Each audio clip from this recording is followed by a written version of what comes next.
Zmienne fonty.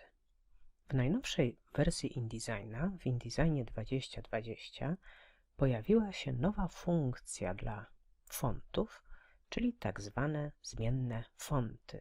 Jeśli otworzymy sobie zestaw fontów, możemy zauważyć, że przy fontach OpenType pojawiły się również takie adnotacje var. To oznacza, że dany krój pisma OpenType'owy posiada tą właśnie właściwość zmiennych fontów.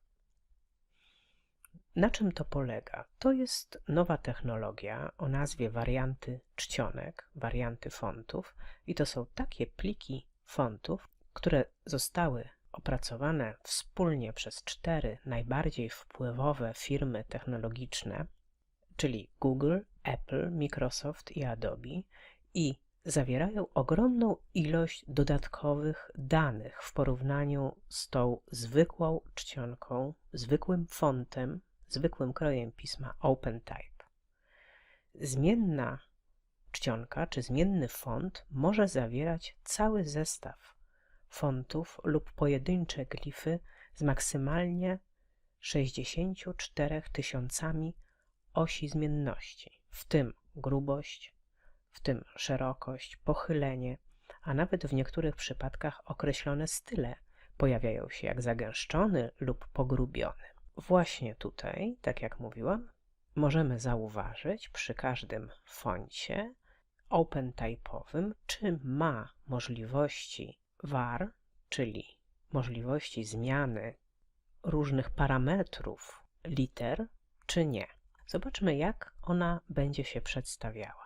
Mianowicie, tutaj w pierwszym przypadku mamy przykład Miniona Pro i nie pojawia się w tym kroju Minion Pro możliwość var, czyli to jest zwykły krój pisma Minion Pro opracowany przez Roberta Slimbicza. Drugi przykład to jest też krój Minion Pro, tylko on nazywa się Minion Variable Concept i do opisu OpenType'owego ma dołączoną taką sygnalizację var.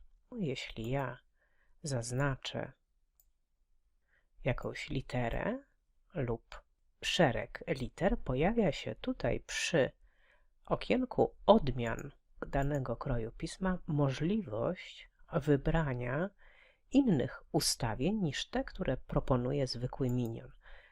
Klikając mogę wybrać inny wariant wyświetlania, inny wariant danego kroju.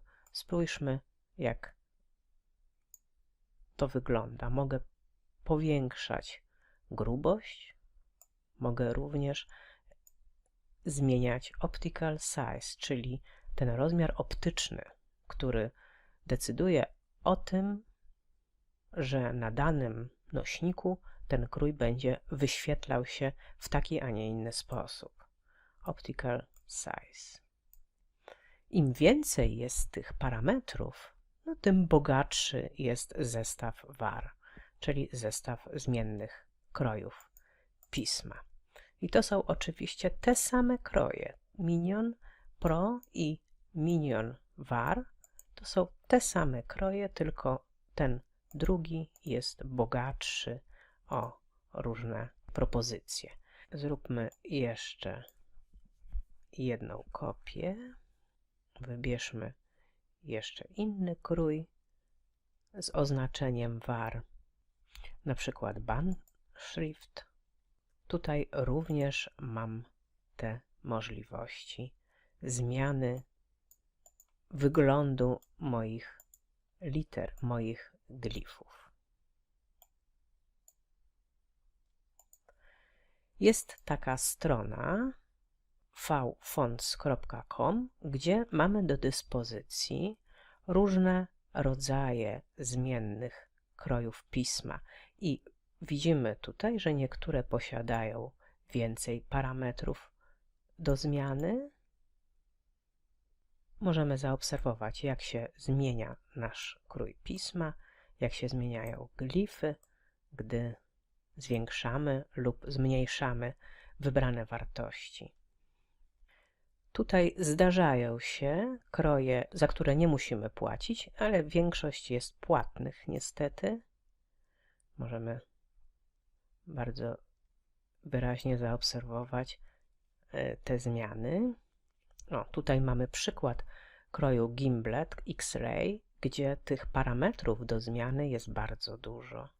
Spójrzmy, jak zachowuje się krój, gdy wybiorę odpowiednie wartości, czy w ciężarze, czy w szerokości moich glifów.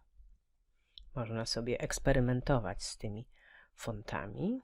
Tu jest krój Gimlet. Też możemy oczywiście eksperymentować. Tutaj widzimy, że posiada licencję i należy ją wtedy kupić, jeśli chcemy wykorzystać dany krój pisma. Zdarzają się również kroje, które mają mało tych opcji. Tutaj jedynie ciężar optyczny widzimy. Jest możliwy do zmiany i tak dalej, i tak dalej. Także polecam tą stronę. Możemy tutaj sobie wybrać i poeksperymentować z krojami pisma. Wybierając dany krój pisma z oznaczeniem var, czyli z oznaczeniem tego, że to jest zmienny font, musimy zapytać drukarni po eksporcie oczywiście pliku PDF, czy ten tekst, który został złożony wybranym krojem var, jest czytelny, czy się dobrze drukuje. To jest bardzo ważne.